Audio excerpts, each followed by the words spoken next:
Bom, gente, de volta aqui. Algumas colocações adicionais aqui em relação à Previdência. O que eu estava falando há pouco sobre receitas exclusivas da Previdência quer dizer o seguinte: às vezes as pessoas dizem, não, mas a receita tal, a receita X, a receita Y, a receita Z não está sendo considerada para a Previdência Social e deveria ser considerada, e se ela fosse considerada, a Previdência não teria déficit. Aí eu te pergunto, e as despesas que estão sendo pagas com essas receitas hoje, elas vão ser pagas com o quê?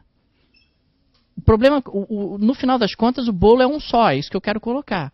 O bolo das despesas do governo é um só. Se você está tirando receitas de uma despesa para botar em outra, o que vai ser feito para cobrir a despesa que agora ficou sem o seu cobertor, digamos assim? Você tem um problema concreto que as despesas com previdência no bolo nacional não param de aumentar. Uma outra coisa interessante que é colocada, a Previdência tem 400 e tantos bilhões de dívidas, de empresas que devem para a Previdência. Basta que essas dívidas sejam cobradas e o déficit está resolvido. Aí algumas coisas têm que ser consideradas. Primeira, cobrar essas dívidas depende de ação judicial. A ação judicial leva tempo e tem resultado incerto. Segundo, muitas dessas empresas que as dívidas estão contabilizadas aí são empresas tipo Varig, Transbrasil, Banco Nacional. Vai cobrar. Cobra a dívida da Varig. É de quem? Vai cobrar de quem a dívida? Então, um monte de empresas falidas aí que entram nessa conta. E terceiro, e mais importante, mesmo que essas dívidas fossem integralmente cobradas e pagas agora, no estalar de dedos, imediatamente, elas cobririam o déficit da Previdência por 3 anos. Daqui a 3 anos a gente faz o quê? Essas são dívidas de décadas que foram acumuladas e que cobririam o déficit da Previdência por apenas 3 anos. Mas tem a corrupção. Não é suficiente para tapar o buraco. Não é suficiente. Mesmo que a corrupção toda sumisse, continuaria com problema. Porque a despesa está aumentando. A despesa está aumentando dentro do bolo nacional. Esse é um problema concreto que, de alguma forma, acaba tendo que ser enfrentado. Tá? Bom, então está aqui, gente. Reforma da Previdência e PEC do Teto como as duas principais medidas para tentar conter. Gente, sempre que aparece que o governo vai conseguir aprovar a reforma da Previdência, o que acontece com o juro que o governo paga? Se der sinais de que ele vai aprovar, o que acontece com o juro que o governo paga? Cai. Porque se o governo conseguir aprovar, significa que ele vai ficar menos endividado, ficando menos endividado fica menos arriscado, ficando menos arriscado pode pagar juros menores. Toda vez que aparece que ele não vai aprovar, o que acontece com o juro? Sobe. É por isso que esses movimentos acabam acontecendo. E se você acompanhar, você pode observar que é assim mesmo. Toda hora que dá sinais, e o governo Temer tem usado isso como chantagem muito habilmente, né? Dizendo, olha, se você me derrubar, vai ser pior ainda. Eu sou isso, eu sou aquilo, mas me derruba. Porque aí não vai ter reforma nenhuma. E aí o juro vai subir. E aí o equilíbrio das contas públicas vai para o espaço. E a economia não vai se recuperar, porque com esse juro mais alto, as empresas não vão investir, os consumidores não vão consumir. E o governo Temer ter feito isso de forma muito maquiavélica, de utilizar isso, olha, eu tô aqui, se você me jogar para fora, vai ser pior ainda. Porque você vai ter impactos aí sobre juros, sobre a recuperação da economia e assim por diante. Voltando para cá, gente. Falando um pouco sobre contas externas e câmbio. Do ponto de vista de contas externas e câmbio, o Brasil não tem nenhum problema. Não tem nenhum problema. Nas últimas aulas, nós falamos sobre o acúmulo de reservas internacionais no Brasil. O Brasil chegou a ter quase 400 bilhões de dólares em reservas internacionais. Hoje está perto de 380. Então, nós temos um volume de reservas internacionais muito confortável. Um volume de reservas internacionais de aproximadamente 380 bilhões de dólares. Ou seja, a chance de nós termos problemas no balanço de pagamentos é absolutamente remota. esse alto volume de reservas internacionais acaba, inclusive, desestimulando fuga de capitais. Porque a pessoa olha, puxa, o Banco Central brasileiro tem um volume de reservas enorme, etc. Então, não vai ter maiores problemas para sustentar qualquer tipo de equilíbrio nas contas externas. Até recentemente, quando nós tivemos aí o mercado, depois, desculpa, gente, depois das gravações do Joesley, não sei mais o que, nós tivemos aqui compra de dólares maiores do que a venda de dólares. E claro que isso gerou um aumento da taxa de câmbio, um aumento do preço do dólar. E o que fez o Banco Central? Imediatamente entrou no mercado vendendo dólares, vendendo algumas de nossas reservas internacionais, o que acalmou o mercado. Então, o Brasil hoje não tem maiores problemas do ponto de vista de câmbio e contas externas. Não tem. O Brasil tem um volume de reservas internacionais muito elevado. O Brasil tem realmente capacidade de interferir no mercado cambial caso necessário seja. Se o mercado começar a empurrar a taxa de câmbio para cima, se todo mundo começar a ficar apavorado com o ambiente político, começar a comprar dólares, o Banco Central vai e vende os dólares. Vendendo dólares, o que acaba acontecendo é que o aumento da taxa de câmbio acaba arrefecendo e, consequentemente, o desequilíbrio acaba não sendo tão significativo assim. Isso é uma grande diferença em relação a momentos que nós tivemos no passado. Tá? Se a gente comparar até com o próprio governo Collor, né? Naquele momento no governo Collor nós estávamos com a dívida externa calotada, porque a renegociação da dívida externa vai ser concluída apenas em 1993 com o plano Brad. Nós estávamos com hiperinflação, né? Nós não tínhamos reservas internacionais e nós tínhamos um governo com um déficit fiscal gigantesco. E para completar, o governo sequestrou o dinheiro das pessoas. Do ponto de vista de variação do PIB, realmente nós nunca tivemos um momento tão delicado como o atual, né, de uma retração do PIB em 2 anos de quase 8%. Mas pegando o conjunto da crise, não é a situação mais grave que nós já vivemos na história brasileira. Porque hoje nós não temos problemas de inflação, a inflação está abaixo da meta. Nós não temos problemas de contas externas. O dinheiro das pessoas não está sequestrado. Tá? Então, existem problemas do ponto de vista fiscal graves? Existem, mas que podem ser resolvidos, podem ser enfrentados de uma forma ou de outra. Tá? Então, voltando para cá, nós temos hoje contas externas com muita tranquilidade. E temos também dentro das contas externas, a gente pode colocar como destaque a própria balança comercial. A balança comercial tem tido aí resultados muito bons. A balança comercial tem tido resultados muito bons por conta de uma recuperação do preço das commodities, por conta também de uma super safra que nós tivemos agora, uma super safra de grãos, que gerou um impacto bacana sobre os nossos resultados comerciais.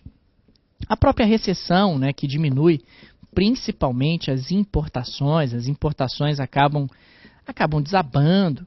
Então, tudo isso junto aqui e somado, acaba na prática melhorando bastante os nossos resultados comerciais e contribuindo bastante para o equilíbrio de nossas contas externas.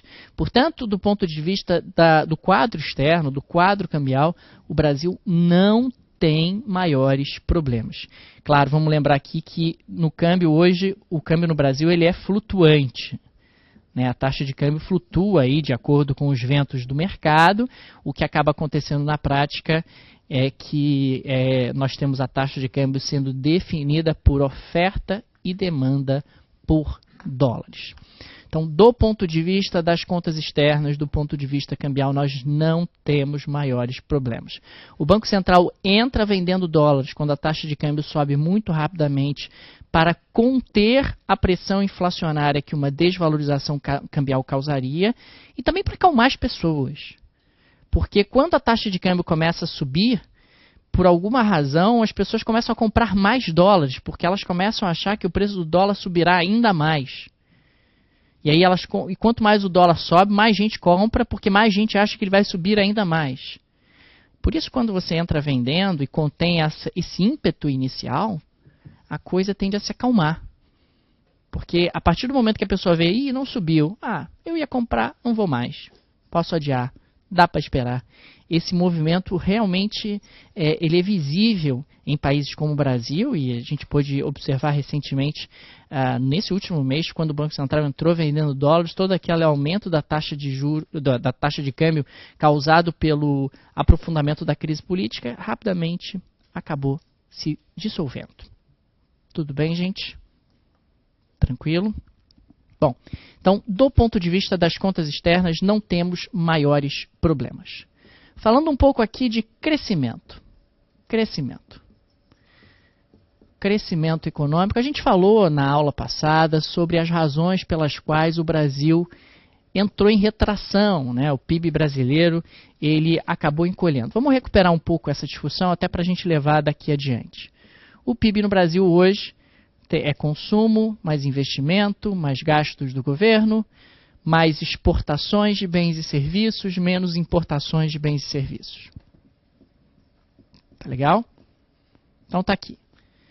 Bom, se a gente pensar aqui no consumo, o consumo no Brasil hoje dá sinais de que pode se recuperar.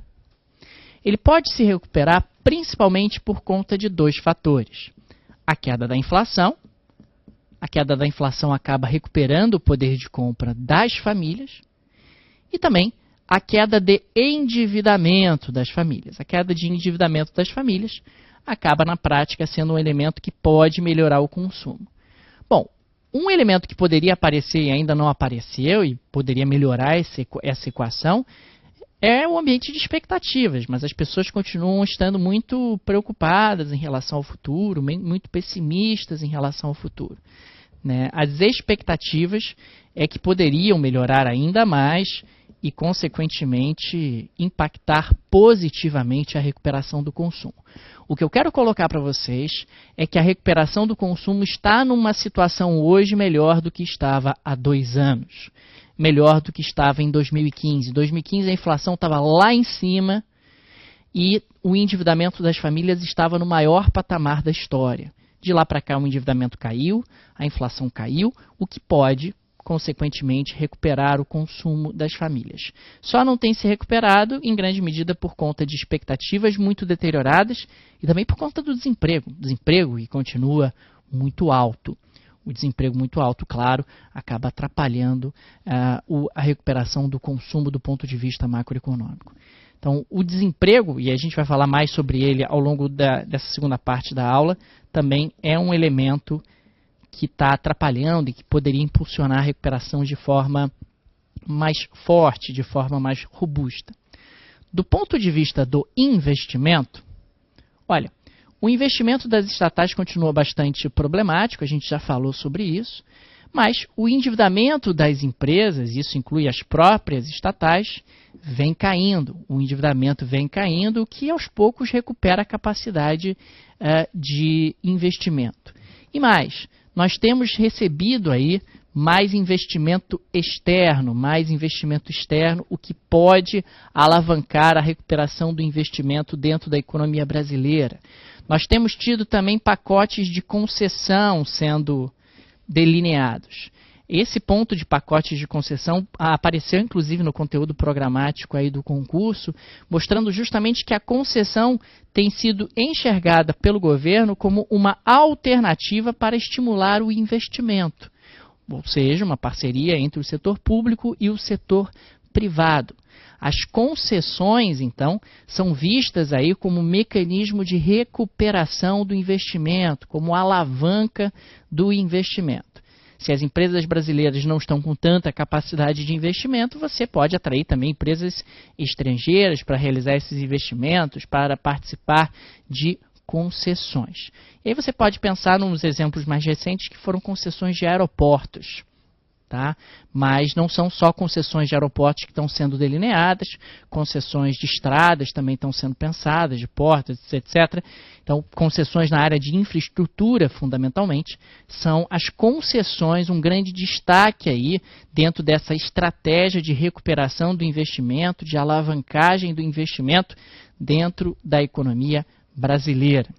E no caso dos gastos do governo, os gastos do governo dependem aí de reformas, uma recuperação da capacidade de gastos do governo, reformas, particularmente a reforma da Previdência, para que aí você possa ter uma redução da relação dívida-PIB e essa redução da relação dívida-PIB recupere a capacidade do governo de gastar.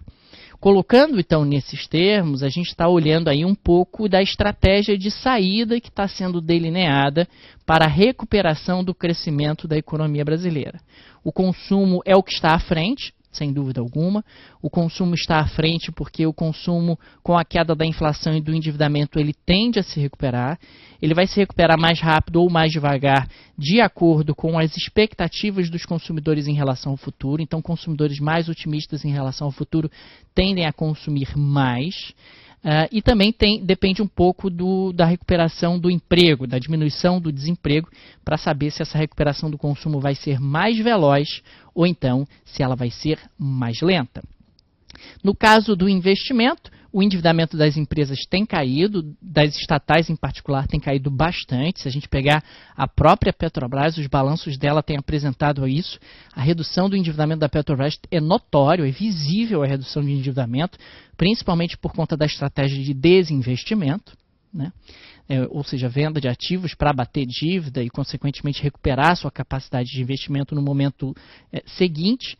Investimento externo tem voltado a entrar no Brasil, tem havido um esforço do governo para tentar atrair investimento externo, investimento estrangeiro, e as concessões, parcerias com a iniciativa privada, particularmente na área de infraestrutura, como forma, primeiro, de recuperar investimento e, segundo, melhorar até o resultado das contas públicas, porque quando você faz uma concessão como essa, o governo acaba recebendo uma grana e isso melhora o resultado das contas do governo.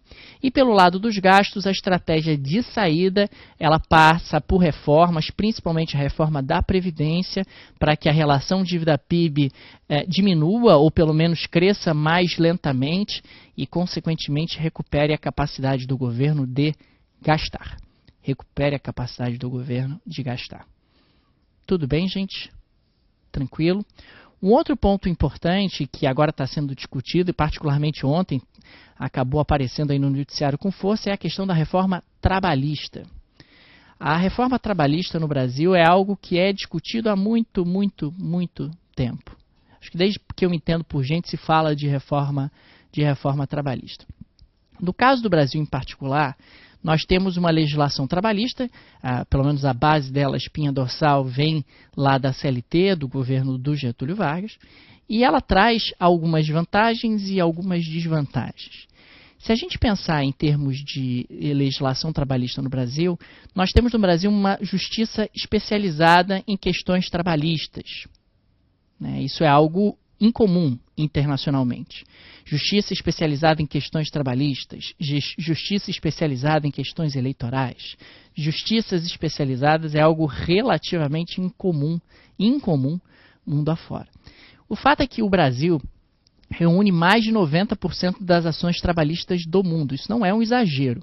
Mais de 90% das ações trabalhistas no mundo acontecem no Brasil. Bom, qual é o problema então aí envolvido? Mais do que a legislação trabalhista ser cara ou não ser cara, a legislação trabalhista no Brasil ela tem um problema que ela é de difícil compreensão. O que eu quero colocar com isso? Muitas vezes o empresário vai lá, contrata uma pessoa, ele tem certeza que está cumprindo a legislação trabalhista de maneira correta, de maneira adequada, e não demora muito tempo, aparece na porta dele uma ação trabalhista. De uma coisa que ele não tinha nem ideia que existia, de um detalhe do detalhe do detalhe do detalhe do detalhe. Isso cria no Brasil um ambiente onde a empresa só contrata uma pessoa se ela realmente não tiver nenhum outro tipo de alternativa. Se ela puder, ela não contrata. Independentemente do custo, além do custo ser muito elevado, de todos os encargos trabalhistas, boa parte deles, inclusive, não são nem recebidos pelo trabalhador, existe aí a questão da falta de clareza de regras, da falta de clareza realmente do que pode, do que não pode, e que a legislação teria uma série de furos, e que furos que se tornariam ações trabalhistas, o que desincentivaria as empresas a contratar. Bom, então a reforma trabalhista ela passaria por aí, ela passaria pela ideia de tentar estabelecer regras um pouco mais claras e tentar diminuir o custo de contratação. Né? Algumas empresas, quando vão calcular a contratação de um trabalhador, elas já botam lá em cima potenciais custos de ações trabalhistas, que é uma coisa muito maluca, né? Você botar na conta da contratação da pessoa potencialmente uma ação trabalhista que ela vai mover contra você, o que eu quero colocar é que isso, no final das contas, desincentiva a empresa a contratar qualquer pessoa. E também cria um ambiente onde, por outro lado, algumas empresas tomam a seguinte postura: já que eu vou tomar um processo de qualquer jeito, mesmo fazendo tudo certo, o que eu vou fazer então? Vou fazer tudo errado. Porque se eu fizer tudo errado, eu vou tomar mais ou menos o mesmo número de ações trabalhistas que eu tomo se eu fizer tudo certo. Algumas empresas utilizam realmente esse argumento. De, olha, se eu fizer tudo certo ou fizer tudo errado, o número de ações trabalhistas é mais ou menos o mesmo. Então, vou fazer tudo errado. É aquela velha máxima de que quando você tem muitas regras, a regra passa a ser não ter regra. Você passa a fazer qualquer coisa por conta da complexidade e também do custo de contratação de pessoas. O fato é que a gente está falando de um mercado de trabalho no Brasil onde aproximadamente metade da população economicamente ativa está fora do mercado de trabalho. Seja porque está desempregado, seja porque trabalha de forma informal. Ou seja, uma legislação que metade das pessoas está fora dela não é uma boa legislação. É uma legislação que talvez no mundo real não esteja fazendo sentido. Aliás, poucas pessoas discordam que a legislação brasileira é problemática. Muitas pessoas discordam sobre o que fazer com ela. Como modificá-la, como modernizá-la, como torná-la um pouco mais justa, um pouco mais equilibrada, ao mesmo tempo resguardando direitos e também incentivando contratações. O fato é que, no final das contas, a gente está falando de uma legislação trabalhista brasileira que é considerada muito, muito problemática. Um outro ponto que tem aparecido nessa discussão trabalhista é a questão da terceirização. A terceirização pode parecer algo que está sendo discutido apenas no Brasil, mas isso não é real. A terceirização tem sido discutida cada vez mais em termos internacionais.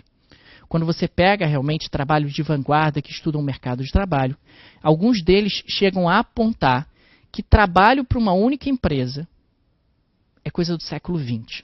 Que no século XXI, cada vez mais as pessoas vão trabalhar prestando serviço para várias empresas ao mesmo tempo.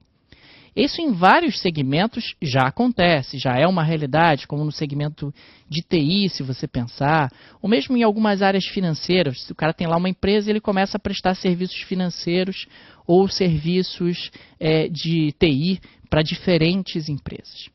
O fato é que alguns indicadores apontam nesse sentido, ou seja, eu vou trabalhar não para uma empresa, mas eu vou trabalhar para várias empresas, prestando serviço para várias empresas. E mais, alguns estudos acabam apontando, inclusive, que você vai começar a concorrer com trabalhadores estrangeiros.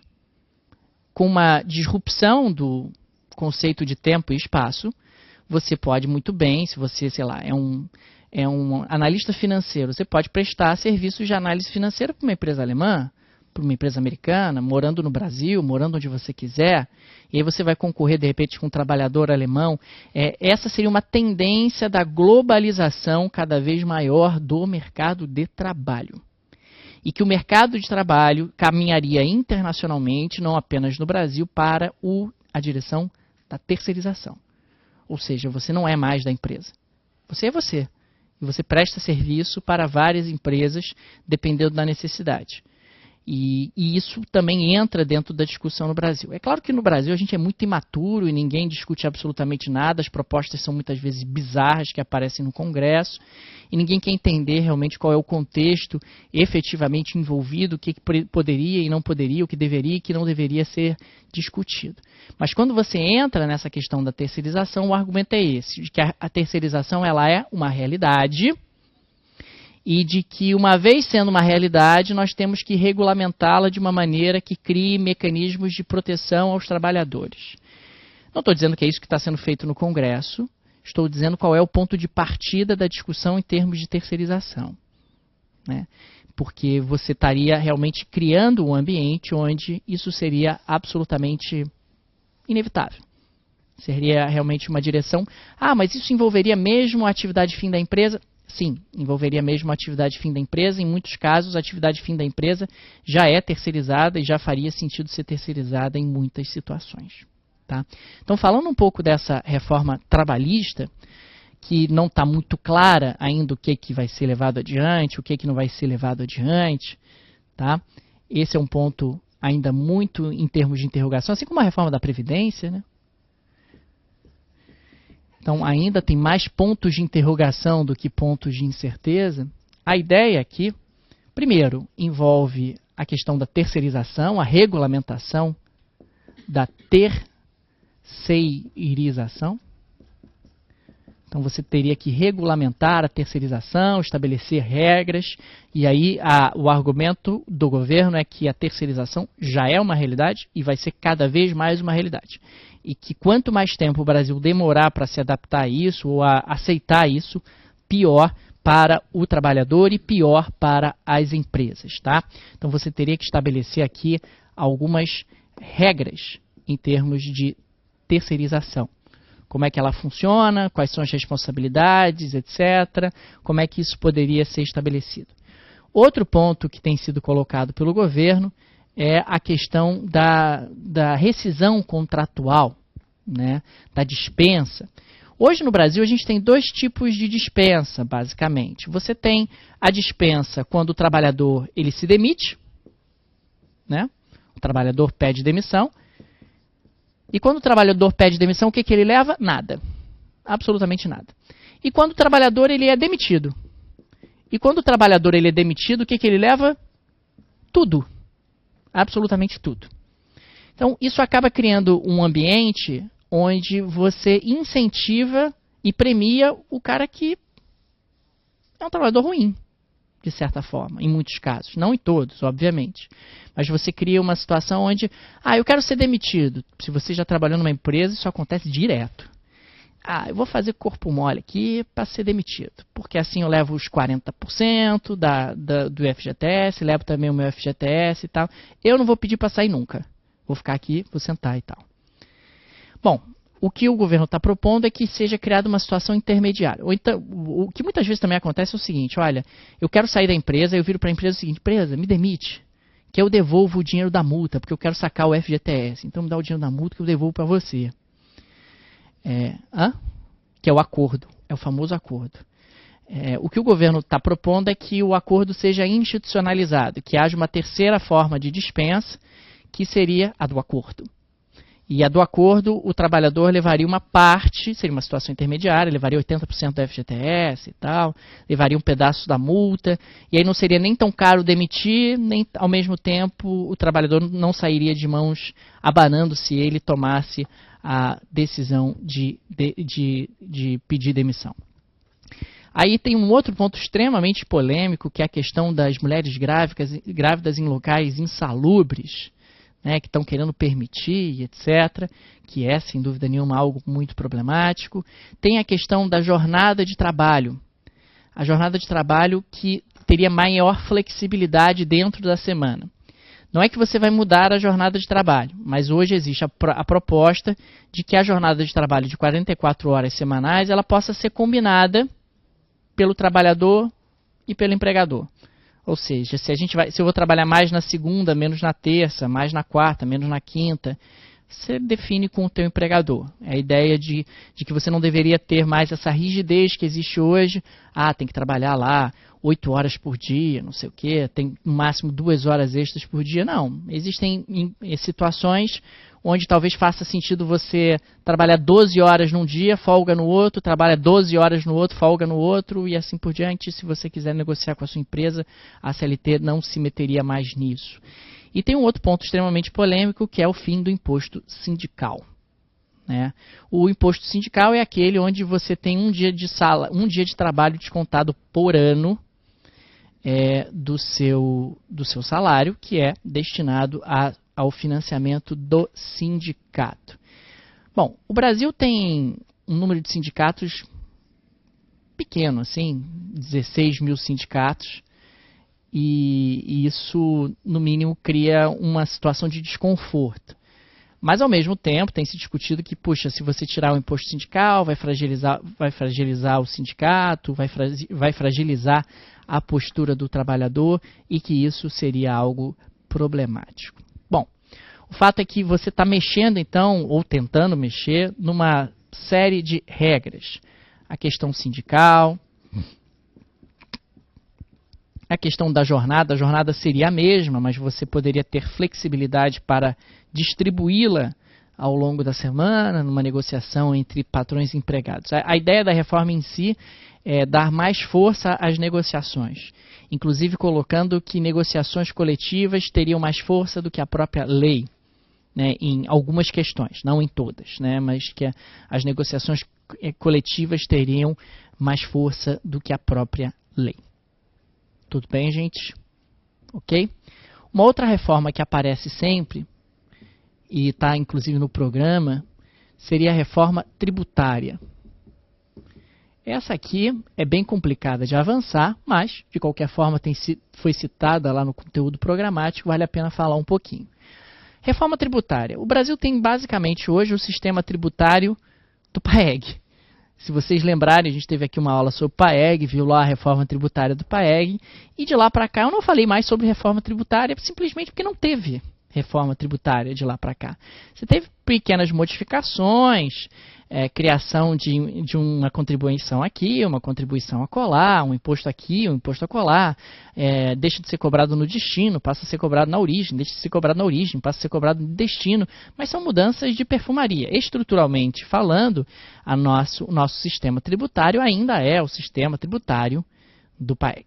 Bom, qual é o grande problema do nosso sistema tributário atual? O grande problema do sistema tributário atual é que ele está altamente calcado em impostos indiretos. Impostos indiretos acabam, em grande medida, incidindo sobre o consumo. Nós pagamos pesadíssimos impostos sobre o consumo. E no Brasil, os impostos diretos não têm tanta relevância. Os impostos diretos são aqueles... Por que é indireto e direto? Porque o direto ele é cobrado sobre aquela pessoa especificamente. É o caso do imposto de renda, é o caso do IPTU, é o caso do IPVA. Né? O imposto direto é aquele que aparece com o seu nome. Veio no seu nome? Uma guia no seu nome para pagar? Isso é um imposto direto. O imposto indireto é aquele que está embutido no valor das mercadorias que você compra. Né? Então, qualquer pessoa que comprar aquela mercadoria vai pagar aquele imposto. Não é diretamente você. É indiretamente você, porque você é o comprador daquela mercadoria especificamente. Ao longo do tempo, desde do PAEG até hoje, o governo foi aumentando as alíquotas dos impostos indiretos, como forma de tentar fazer frente ao crescente aumento de despesas públicas, inclusive despesas públicas em proporção do PIB. Por que você vai aumentando os impostos indiretos? Você vai aumentando os impostos indiretos porque esses as pessoas não percebem que estão pagando. Quando você aumenta o imposto de renda, quando você aumenta o IPVA, quando você aumenta o IPTU, a pessoa descobre na hora que o imposto aumentou e ela sabe exatamente quanto ela está pagando de imposto. Os impostos indiretos, não. Quanto tem de imposto no litro do combustível? Quanto tem de imposto na compra do automóvel? Quanto tem de imposto no quilo do café? Ninguém tem a menor ideia. né? E esses impostos foram sendo progressivamente aumentados. Qual é o problema de você ter um sistema tributário como esse? O problema é que esse é um sistema tributário que onera mais os mais pobres. Os impostos indiretos acabam tendo um caráter regressivo muito forte. Afinal, se eu vou comprar um saco de arroz no supermercado, ou se... O Ike Batista não é mais um exemplo de uma pessoa rica, mas se uma pessoa muito rica vai ao supermercado comprar o mesmo saco de arroz, é claro que para mim aquele imposto é muito mais pesado do que para a pessoa de renda maior.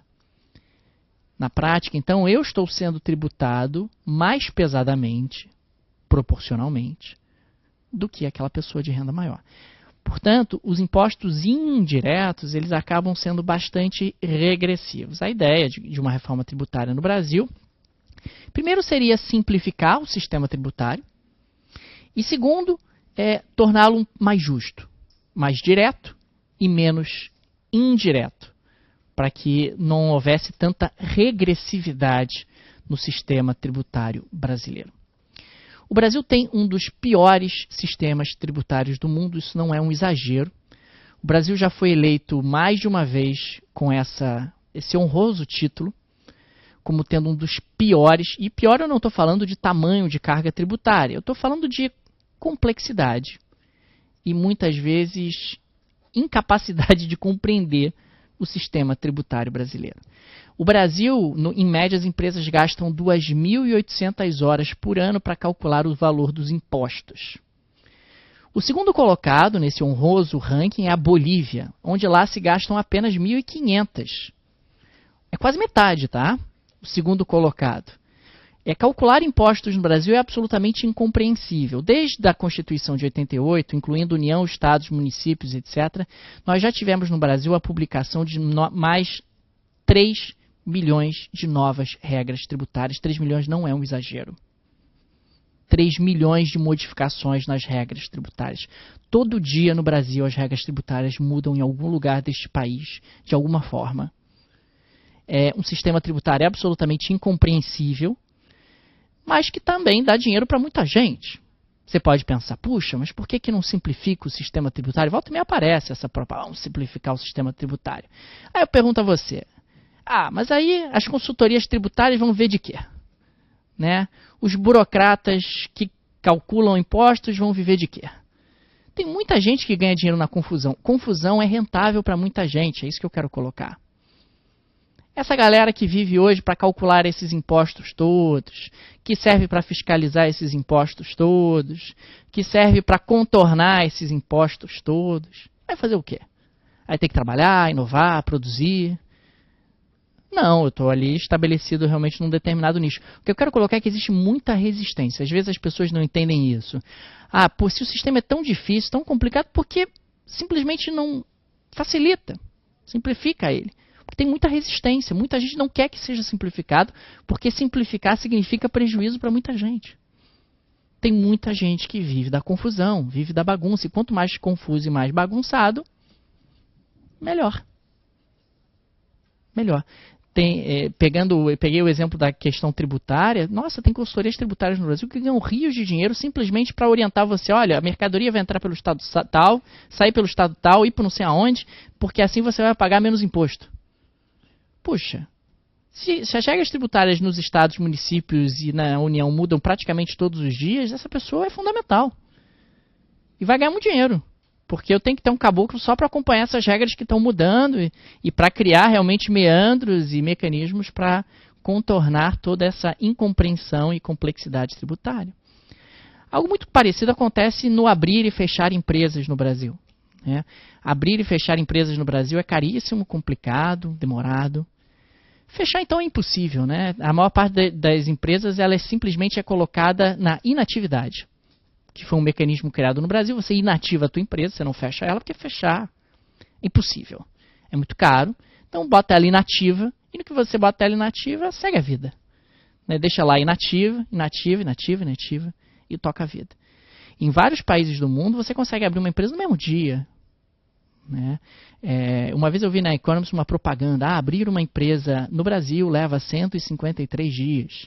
Abrir uma empresa em Singapura leva 3. Invista em Singapura. Essa era a propaganda do governo de Singapura na Economist. Claro, uma pessoa quando descobre que no Brasil leva mais de 150 dias para abrir uma empresa e tem uma enormidade de taxas e burocracias que você tem que percorrer, tem gente que simplesmente das duas uma, ou vai ficar na informalidade, ou simplesmente desiste de empreender, abrir um novo negócio, e contratar pessoas e assim por diante. De novo, por que não simplifica? Volta e meia eu ouço pessoas prometendo, vamos simplificar as regras de abertura e fechamento de empresas. Porque essas pessoas todas que ganham dinheiro nas taxas e nas burocracias vão fazer o quê da vida? Vão ganhar dinheiro com o quê? Né? Eu vendo carimbo. Se não tem mais carimbo para abrir empresa, eu vou fazer o que da minha vida? Vou ter que trabalhar? É isso? Vou ter que inovar, abrir um negócio de repente? Não, eu prefiro continuar vendendo carimbo. Então, governo, pelo amor de Deus, mantenha a exigência que o cara, para abrir a empresa, tem que ter um carimbo. Porque eu vivo de vender carimbo. Então, se você tirar o carimbo, você vai atrapalhar minha vida. Vai atrapalhar minha vida, então mantenha esse troço aí. Vai gerar desemprego, ainda posso dizer isso. Vai gerar desemprego. Olha, essas pessoas todas aqui que vêm carimbando, elas vão fazer o que da vida? Né? Mas às vezes as pessoas não pensam quantos outros empregos deixam de ser criados justamente porque os carimbadores têm que manter o seu emprego. Tá legal, gente? Ok? Gente, por hoje é só. Até a próxima.